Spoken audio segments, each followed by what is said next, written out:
വരുന്ന അബ്ഡോമിനൽ ഡിസ്റ്റൻഷൻ, കീഴ്വായു പോക്ക്, ഛർദ്ദിക്കാൻ വരിക, ഓക്കാനം, വയറ് വേദന, വയറിൽ എന്തെല്ലാമോ അസ്വസ്ഥത, അവിടെയെല്ലാം നീറ്റലുണ്ടാകുക, നെഞ്ചിരിച്ചിലുണ്ടാകുക, നെഞ്ചിന് ബുദ്ധിമുട്ടായിട്ടുണ്ടാകുക, ഗ്യാസ് കയറുക, തലയിൽ മുതൽ താഴെ നഖം വരെയും ഗ്യാസ് കയറുന്ന ആൾക്കാരൊക്കെ ഉണ്ട്.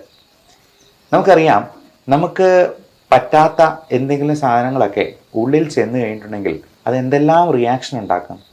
നമുക്ക് സ്കിന്നിലൊക്കെ ചൊറിഞ്ഞു കടിക്കുമ്പോൾ തന്നെ അതിൻ്റെ ബുദ്ധിമുട്ട് എന്തുമാത്രമുണ്ട്. ഇതുപോലെ വയറിനുള്ളിൽ, നമ്മുടെ വയറിൻ്റെ എപ്പിത്തീലിയൽ ലൈനിങ്ങിൽ ഒക്കെ ഇങ്ങനെ ചൊറിഞ്ഞു കടിച്ചതുപോലുള്ള ലീഷൻസ് ഉണ്ടായാലോ, അതുപോലെ അൾസേഴ്സ് ഉണ്ടായെന്നാലോ, ഈ പറയുന്ന നീറ്റിലൊക്കെ എങ്ങനെയാണ് ഉണ്ടാവുക?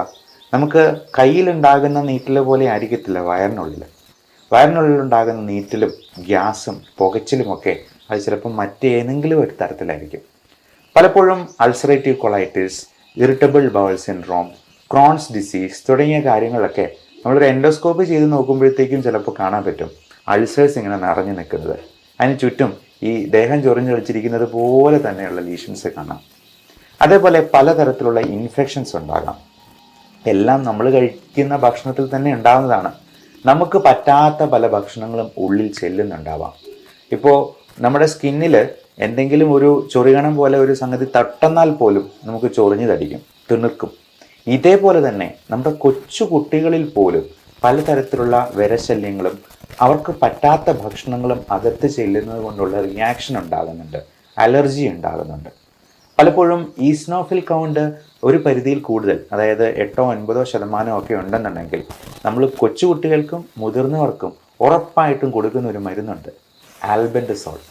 ഞാൻ ഒരു പടിയും കൂടെ കടന്ന് ആൽബൻഡസോൾ പ്ലസ് ഐവർമെക്റ്റിൻ രണ്ടും കൂടെ ചേർന്നുള്ള, അതായത് എല്ലാ തരത്തിലുള്ള അണുക്കളും ചത്തുപോകുന്ന രീതിയിലുള്ള ഒരു മരുന്ന് 6 മാസത്തിലൊരിക്കൽ ഉറപ്പായിട്ടും ഇങ്ങനെയുള്ളവരിൽ കൊടുക്കാറുണ്ട്. ചിലപ്പോൾ അത് റിപ്പീറ്റായിട്ട് 2 പ്രാവശ്യമൊക്കെ ചില ആൾക്കാരിൽ കൊടുക്കാറുമുണ്ട്.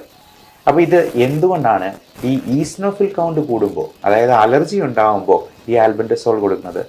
അത് മാത്രമല്ല, ഇങ്ങനെ ഈസ്നോഫിൽ കൗണ്ട് 10-ന് മുകളിലായിട്ട് നിൽക്കുകയാണെങ്കിൽ, അബ്സല്യൂട്ട് ഈസ്നോഫിൽ കൗണ്ട് 1000-ന് മുകളിലാണെങ്കിൽ, IgEയുടെ അളവ് ഒരു 100-ന് മുകളിലാണെങ്കിൽ ഒക്കെ ഭയങ്കരമായ അലർജി ഉണ്ട് എന്നുള്ളതാണ് അർത്ഥമാക്കുന്നത്. പക്ഷെ അന്നേരം നമ്മൾ കൊടുക്കുന്ന ഒരു മരുന്നാണ് ഈ പറയുന്ന ആൽബൻഡസോൾ DEC, ഡൈഇഥൈൽ കാർബമസൈൻ. അതായത് ഫൈലേറിയൽ വേംസ്, ചില തരത്തിലുള്ള വിരകൾക്ക് കൊടുക്കുന്ന ഒരു മരുന്നാണ്. ഇത് രണ്ടും കൂടെ കമ്പൈൻ ചെയ്ത്, അതും സിട്രസിൻ്റെ മരുന്നും കൂടെ, അലർജിക്കുള്ള മരുന്നും കൂടെ കമ്പൈൻ ചെയ്ത്, ബാനസിഡ് ഫോർട്ട് എന്നൊക്കെയുള്ള പേരിൽ നിങ്ങൾ കേട്ടിട്ടുണ്ടാവാം.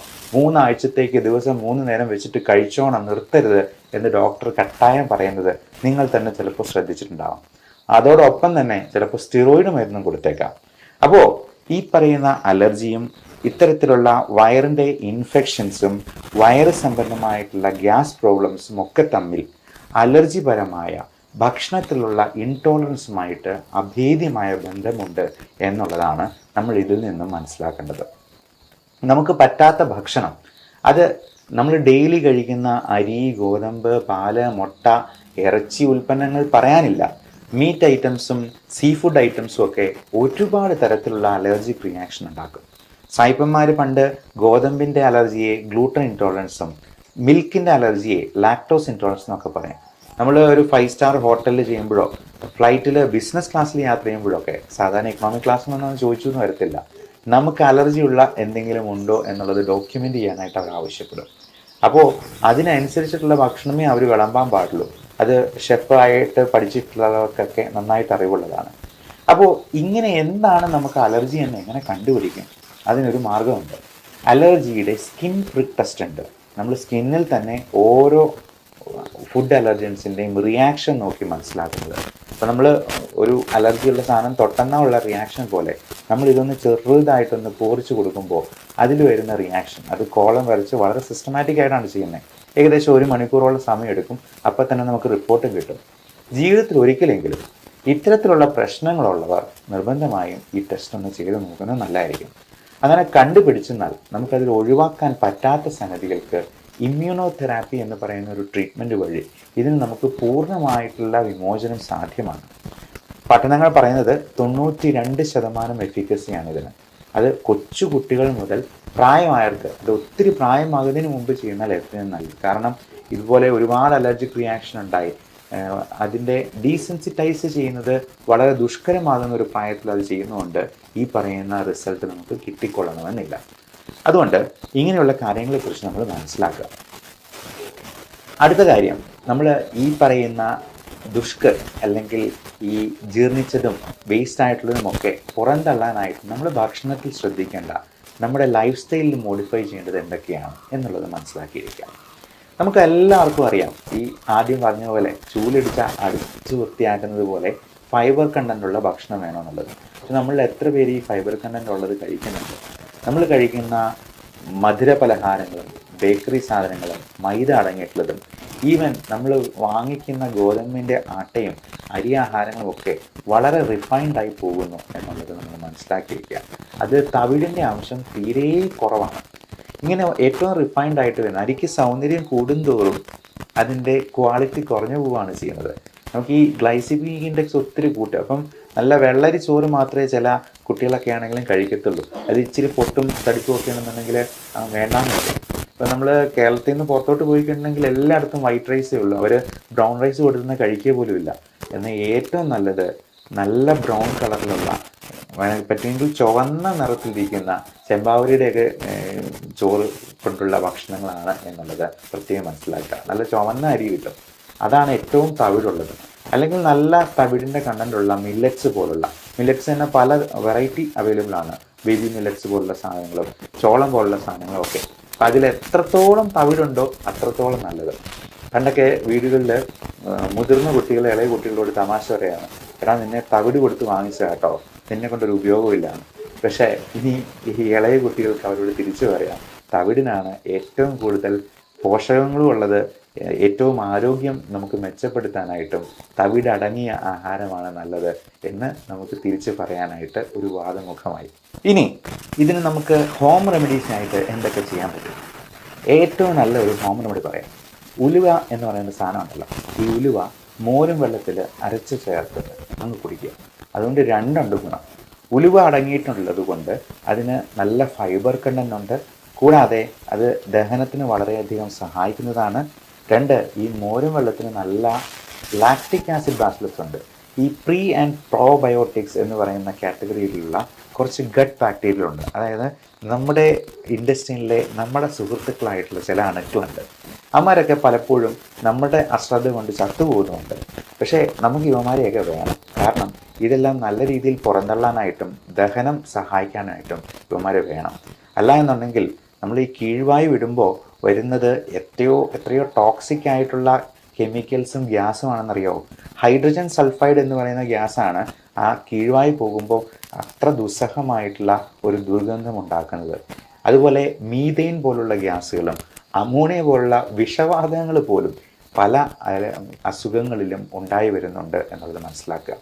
അപ്പോൾ ഇതിലൊക്കെ ഇപ്പോൾ ഈ അമോണിയ അത് ഒത്തിരി കൂടി കഴിയുമ്പോഴത്തേക്കുമാണ് ഈ ലിവറിൻ്റെ പ്രോബ്ലംസ് ഉള്ളവർക്ക് ബോധക്കേടും ബോധക്ഷയവും ഒക്കെ ഉണ്ടാക്കുന്ന ഹെപ്പാറ്റിക് എൻകെഫലോപ്പതി എന്ന് പറയുന്ന ഒരു കണ്ടീഷനിലോട്ട് പോകും. ആൾ ബോധം കെട്ടു പോകും. അപ്പോൾ ഈ അമോണിയയുടെ അളവ് ഒത്തിരി ക്രമാതീതമായിട്ട് കൂടുകയും അത് ലിവറിൻ്റെ പ്രശ്നങ്ങൾ കൊണ്ടുണ്ടാകാം, കിഡ്നിയുടെ പ്രശ്നങ്ങൾ കൊണ്ടുണ്ടാകാം, ദഹന സംബന്ധമായിട്ടുള്ള മറ്റ് പ്രശ്നങ്ങൾ കൊണ്ടുണ്ടാകാം, ശ്വാസകോശ സംബന്ധമായ രോഗങ്ങളിലോട്ട് പോലും ഈ GERD പുളിച്ചിതകെട്ടൽ, ഗേർഡ് എന്ന് പറയുന്ന ഗ്യാസ്ട്രോ ഈസോഫാജിയൽ റിഫ്ലക്സ് ഡിസീസ്, ചുമ ഉണ്ടാക്കാൻ ഒരു വലിയ കാരണമാണെന്ന് എത്ര പേർക്കറിയാം? പലപ്പോഴും ഈ ചുമ പലയിടത്തും ട്രീറ്റ് ചെയ്തിട്ട് ഒരിക്കലും ഭേദമാകാതെ നമ്മുടെ അടുത്ത് വന്നപ്പോൾ ജസ്റ്റ് ഒരു പാൻഡോപ്രസോൾ ടാബ്ലറ്റ് അല്ലെങ്കിൽ ഒരു ഡോംസ്റ്റാൾ ടാബ്ലറ്റും കൂടെ കൂട്ടി ചേർത്ത് കൊടുക്കുമ്പോഴത്തേക്കും ആ ചുമ മാറുന്ന കാണാം. അതുപോലെ കാൽഷ്യം കുറഞ്ഞു പോകുന്നത് കൊണ്ട് ചുമ കുറയാം, മഗ്നീഷ്യം കുറഞ്ഞു പോകുന്നതുകൊണ്ട് ദഹനം പ്രോപ്പറാകാതെ വരാം, കോൺസ്റ്റിപ്പേഷൻ ഉണ്ടാകാം എന്നൊക്കെ നമുക്ക് ശരിക്കും അറിവില്ല എന്നുള്ളതാണ് ശരിയായിട്ടുള്ള വസ്തുത. അപ്പോൾ മഗ്നീഷ്യം കണ്ടൻറ്റ് കൂടുതലുള്ള ഭക്ഷണങ്ങൾ കഴിക്കുന്നതിനോടൊപ്പം തന്നെ അതിനെ കുറച്ച് കളയുന്ന സ്ട്രെസ് ഫാക്ടറും സ്മോക്കിങ്ങും പിന്നെ നമ്മുടെ ഭക്ഷണത്തിലുള്ള പലതരത്തിലും ഈ ബെവറേജസ് പോലെ ആൽക്കഹോൾ പോലുള്ള സാധനങ്ങൾ, കോഫി ഒത്തിരി കുടിക്കുന്നതൊക്കെ നമ്മൾ ഈ മഗ്നീഷ്യത്തെ കുറച്ച് കളയേണ്ടതായിരിക്കും. പലപ്പോഴും ഈ ഉറക്കമില്ലായ്മയൊക്കെ തന്നെ മഗ്നീഷ്യവും കാൽഷ്യവും കുറച്ച് പോകാനായിട്ടും വൈറ്റമിൻ D3 അളവ് കുറഞ്ഞു പോകാനും ഇത് തന്നെ പലതരത്തിലുള്ള സ്ട്രെസ് ഫാക്ടർ ഇൻഡ്യൂസ്ഡ് ആയിട്ടുള്ള ഗ്യാസ്ട്രൈറ്റിസും ഉണ്ടാക്കും. അപ്പം നമുക്കറിയാം ഈ നമ്മുടെ പിള്ളേർക്കൊക്കെ പരീക്ഷയുടെ പോകുന്ന അന്ന് ദിവസം രാവിലെ ചിലപ്പോൾ വയറ്റൊഴിച്ചിലും ചിലപ്പോൾ കോൺസ്റ്റിപ്പേഷനും ഛർദിയും ഒക്കെ ആകുന്നത് ഈ സ്ട്രെസ് ഇൻഡ്യൂസ്ഡ് ഗ്യാസ്ട്രൈറ്റിസിൻ്റെ ഭാഗമാണ്. അതിൽ നിന്ന് തന്നെ ശ്വാസമുട്ടലും ചുമയും കൂടി ഉണ്ടാകും എന്ന് പറഞ്ഞാൽ അത് എത്ര ഭീകരമായിട്ടുള്ള അവസ്ഥയായിരിക്കും. അതേപോലെ ഈ കീഴ്വായി പോകുന്നത് അത് ശബ്ദത്തോടു കൂടിയോ ശബ്ദമില്ലാതെയോ ഒക്കെ പോയേക്കാം. അതിൽ ഈ ഹൈഡ്രജൻ സൾഫൈഡ് എന്ന് പറയുന്ന ഗ്യാസ്, അത് ചീഞ്ഞ മുട്ടയുടെ ഉള്ളിൽ നിന്ന് വരുന്ന ഗ്യാസാണ്. അതുപോലുള്ള സാധനങ്ങൾ നമ്മുടെ വയറിനുള്ളിൽ കെട്ടിക്കിടക്കുന്നുണ്ട് എന്നുള്ളത് നമ്മൾ അപ്പോഴേ മനസ്സിലാക്കിക്കൊള്ളണം. ഇതിന് പലതരത്തിലുള്ള മരുന്നുകൾ നമ്മൾ മോഡേൺ മെഡിസിൻ തന്നെ കൊടുക്കാറുണ്ട്. അത് പലപ്പോഴും മരുന്നുകളല്ല. ഇപ്പോൾ നമുക്ക് ഹോം റെമഡീസ് ആയിട്ട് കൊടുക്കാവുന്ന പലതരത്തിലുള്ള കാസ്റ്റർ ഓയിൽ, ആവണക്കെണ്ണ പോലുള്ള സാധനങ്ങളുണ്ട്. നല്ല ഫാറ്റ് പ്രദാനം ചെയ്യുന്ന ഗുഡ് കൊളസ്ട്രോൾ, ബാഡ് കൊളസ്ട്രോൾ രണ്ടാണെന്നറിയാം. നല്ല രീതിയിലുള്ള ഫാറ്റ് പ്രദാനം ചെയ്യുന്ന പലതരത്തിലുള്ള എണ്ണകളുണ്ട്. ഇപ്പം വെളിച്ചെണ്ണയാണെങ്കിൽ നല്ല വെളിച്ചെണ്ണ ഉപയോഗിക്കുന്നത് നമുക്ക് തന്നെ ചക്കിലാട്ടി എടുക്കുന്ന വെളിച്ചെണ്ണയാണെങ്കിൽ ഏറെ നല്ലത്. അതേപോലെ നമുക്ക് ഈ ഒലീവ് ഓയിൽ പോലുള്ള സാധനങ്ങൾ, നമുക്ക് എണ്ണ ഉപയോഗിക്കുമ്പോൾ ഏറ്റവും ശുദ്ധമായതും ആയിട്ടുള്ള എണ്ണ നമ്മൾ മാറി മാറി ഉപയോഗിക്കാനായിട്ട് ശ്രദ്ധിക്കുക. അപ്പോൾ ഇതെല്ലാം നമ്മുടെ ഈ വയറിൻ്റെ പ്രശ്നങ്ങൾ മാറാനായിട്ടും ഒത്തിരി സഹായിക്കുന്നതാണ്. അതേപോലെ നല്ല ഫ്രൂട്ട്സ് അധികം മധുരമില്ലാത്ത കഴിക്കാനായിട്ട് നോക്കുക. അപ്പം മധുരത്തിൽ അടങ്ങിയിരിക്കുന്ന ഫ്രക്ടോസ് എന്ന് പറയുന്ന കണ്ടന്റ് തന്നെ ലിവറിനെ ചിലപ്പോൾ കൂടുതൽ അപകടകരമായിരിക്കാം. അതായത് മധുരമുള്ള പഴങ്ങളായിട്ടുള്ള മാങ്ങാപ്പഴത്തിലും ചക്കപ്പഴത്തിലും അതുപോലെ ചെറുപഴത്തിലാണെങ്കിലും ഒരുപാട് ഫ്രക്ടോസ് അടങ്ങിയിട്ടുള്ളതാണെങ്കിൽ അത് ചിലപ്പോൾ ലിവറിൻ്റെ സിറോസിസിലേക്ക് തന്നെ കാരണമാക്കാം എന്നുള്ളത് പ്രത്യേകം മനസ്സിലാക്കുക. ഡയബറ്റിക് ആയിട്ടുള്ള രോഗികൾക്ക് ഇത് കഴിക്കുന്ന ഷുഗർ കൂടുകയും ചെയ്യും. എന്നാൽ നമ്മൾ ഈ കോൺസ്റ്റിപ്പേഷൻ റിലീവ് ചെയ്യാൻ കൊടുക്കുന്ന ലാക്ടുലോസ് എന്ന് പറയുന്നൊരു മരുന്നുണ്ട്. അപ്പോൾ ഈ ലാക്ടുലോസ് ഒരു സിറപ്പായിട്ടാണ് കൊടുക്കുക. ഈ സിറപ്പിന് മധുരമുണ്ടെങ്കിലും അത് ഗ്ലൈസിമിക് ഇൻഡെക്സ് കൂട്ടുന്നതല്ല, അതായത് ഷുഗർ ലെവൽ കൂട്ടാത്ത രീതിയിലുള്ള മരുന്നാണ്. ഇനി അതിൽ നിന്നില്ലെങ്കിൽ പലപ്പോഴും പല എനിമ കൊടുക്കാറുണ്ട്. അത് ഇത്രയേ ഉള്ളൂ, എനിമ ചെയ്യുന്നത് ഇത്രയേ ഉള്ളൂ. നമ്മൾ നമ്മുടെ കുടലിൻ്റെ ബാക്കി ഭാഗത്തു നിന്നും വെള്ളം സ്വല്പം കൂടി വലിച്ചെടുത്ത് ആ മലത്തിന് സ്വല്പം കൂടി ഹൈഡ്രേഷൻ കൊടുക്കും. അതായത് ഫ്ലൂയിഡുള്ള ഉണങ്ങി വരണ്ടിരിക്കുന്ന മലത്തിന് പകരം കുറച്ചുകൂടി വെള്ളം ചേർത്തിട്ട് അത് പുറത്തേക്ക് പോകാനായിട്ട് കൂടുതൽ സഹായിക്കും. ഇത് വലിയ കെമിക്കലൊന്നുമല്ല നമ്മൾ ഉള്ളിലോട്ട് ഇനിമ വയ്ക്കുമ്പോഴത്തേക്കും കേട്ടുന്നത്. ഇനി അതല്ലെങ്കിൽ സപ്പോസിറ്ററി ആയിട്ടുള്ള മരുന്നുകളുണ്ട്. ഇതിൻ്റെയൊക്കെ ആക്ഷൻ ഇങ്ങനെയാണ്: നമ്മുടെ ബവൽ മൂവ്മെൻറ്റ്സ് കുറച്ചുകൂടി നന്നാക്കുക, അപ്പോൾ ഫൈബർ കണ്ടൻറ്റ് കൂട്ടുക. പലപ്പോഴും ഫൈബർ കണ്ടൻ്റ് ആയിട്ടുള്ള സാധനങ്ങൾ നമ്മൾ പൊടിയായിട്ടോ ഒക്കെ കഴിക്കാനായിട്ട് പറയും. അപ്പോൾ ഇതൊക്കെ ഗുളിക രൂപത്തിൽ ഇരുന്നെന്ന് വെച്ചിട്ട് ഇതൊന്നും വലിയ കെമിക്കലാണ് എന്ന് തെറ്റിദ്ധരിക്കരുത്. പലപ്പോഴും പല ആൾക്കാരും അയ്യോ ഇംഗ്ലീഷ് മരുന്നുകൾ മൊത്തം അപകടമാണ്, മൊത്തം പ്രശ്നങ്ങൾ ഉണ്ടാക്കും, സൈഡ് ഇഫക്റ്റ് ഉണ്ടാക്കും എന്നെല്ലാം പറയുന്ന ആൾക്കാരുണ്ട്. പക്ഷേ നമ്മളിത് ഗുളിക രൂപത്തിൽ കഴിക്കുന്നു എന്ന് കരുതി അതിനകത്ത് മൊത്തം കെമിക്കൽസ് ആണെന്ന് ധരിക്കരുത്. ഇതെല്ലാം പലപ്പോഴും പ്ലാന്റ് പ്രോഡക്ട്സിൽ നിന്നുണ്ടാക്കുന്ന മരുന്നുകൾ തന്നെയാണ്.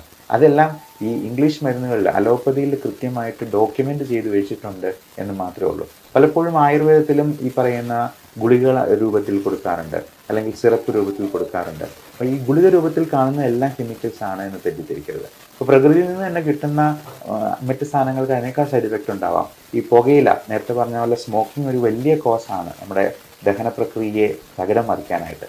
ഈ പുകയില എന്ന് പറയുന്നത് പ്രകൃതിയിൽ നിന്ന് നമ്മൾ നേരിട്ട് കിട്ടുന്നതാണ്. കഞ്ചാവ് അതുപോലെ പ്രകൃതിയിൽ നിന്ന് നേരിട്ട് കിട്ടുന്ന ഒരു ഇലയാണ്. മദ്യമാണെങ്കിൽ പോലും പഴങ്ങളുടെയൊക്കെ സത്ത്, ലാലേട്ടൻ്റെ സിനിമയെ പറയുന്ന പോലെ ഈ സ്കോച്ച് വിസ്കി എന്ന് പറയുന്നത് പഴങ്ങളുടെ സത്തൊക്കെ ഊറ്റിയെടുക്കുന്ന നല്ല സാധനമാണ് എന്ന് തെറ്റിദ്ധരിക്കുന്ന കുടിയന്മാരൊക്കെ ഉണ്ട്. അപ്പോൾ ഇതൊക്കെ നമുക്ക് ഒരു സൈഡ് ഇഫക്റ്റും ഉണ്ടാക്കുന്നില്ലേ എന്ന് ചോദിച്ചാൽ തന്നെ അതിനകത്തുള്ള ആ ഒരു മണ്ടത്തരം, ഉദ്ദേശശുദ്ധി ഇല്ലായ്മ നമുക്ക് മനസ്സിലാക്കിയെടുക്കാവുന്നതേ ഉള്ളൂ. അതുപോലെ പലതരത്തിലുള്ള വിഷക്കായകളുണ്ട്. നമ്മുടെ ഭക്ഷണത്തിൽ തന്നെ ഉൾപ്പെടുന്ന പലതും നമുക്ക് അലർജി ഉണ്ടാക്കിയേക്കാം. ഇത്തരത്തിലുള്ള കാര്യങ്ങളെക്കുറിച്ച് നമ്മൾ കൃത്യമായി മനസ്സിലാക്കുക. അതിന് വേണ്ട നടപടികൾ നമ്മുടെ ഭക്ഷണശീലങ്ങളിലും ജീവിതചര്യയിലും കൈക്കൊള്ളുക. എക്സസൈസ്, വ്യായാമം, നിത്യാഭ്യാസി കല്ല് കഴിച്ചെന്നാലും ദഹിച്ചു പോകും എന്നാണ് പറയപ്പെടുക. അപ്പോൾ നല്ല അധ്വാനമുള്ള, നല്ല എക്സസൈസ് ഉള്ള ഒരാൾക്ക് മാത്രമേ ദഹനവും പ്രോപ്പറാകത്തുള്ളൂ. മിക്കവാറും ഈ പ്രായമായവരൊക്കെ ഫുൾ ടൈം ഉറക്കമാണ്. അവർ കട്ടിലേന്ന് എടുക്കുന്നില്ല, പകലും ഉറക്കം, രാത്രിയിൽ ഉറക്കം. അപ്പോൾ ഇങ്ങനെ 24 മണിക്കൂർ ഉറങ്ങി കഴിഞ്ഞിട്ടുണ്ടെങ്കിൽ അവർക്ക് വയറ് സംബന്ധമായിട്ടുള്ള പ്രശ്നങ്ങളും മറ്റസുഖങ്ങളും ഈ ക്ഷീണം കൂടത്തേ ഉള്ളൂ. ഉറക്കം കൂടിയെന്നാലും പ്രശ്നമാണ്. അതുപോലെ തന്നെയാണ് ഉറക്കം കുറഞ്ഞു പോയെന്നാലും. അപ്പോൾ ഉറക്കത്തിന് മരുന്ന് എന്തെങ്കിലും കഴിക്കാൻ ഡോക്ടർ പറയുമ്പോൾ അയ്യോ ഇത് ഭയങ്കര സൈഡ് ഇഫക്റ്റ് ഉള്ളതാണ് എന്ന് പറഞ്ഞ് അവർ ഉറങ്ങാതിരിക്കും. അവസാനം അവരുടെ സ്ട്രെസ് ഫാക്ടർ തന്നെ ബാക്കിയുള്ള എല്ലാ അസുഖങ്ങളിലോട്ടും വഴിതെളിക്കും. അത് തന്നെ അവരുടെ അന്ത്യത്തിന് വരെ കാരണമാകുന്ന ഒരു അവസ്ഥ പലപ്പോഴും കാണാറുണ്ട്. അപ്പോൾ ഇങ്ങനെയുള്ള കാര്യങ്ങളെക്കുറിച്ച് നിങ്ങളുടെ പ്രിയപ്പെട്ടവരോട് ഷെയർ ചെയ്ത് കൊടുക്കുക. Love and regards, doctor Bipin Jose, Pulma medical centre, Pala Kanjirappally.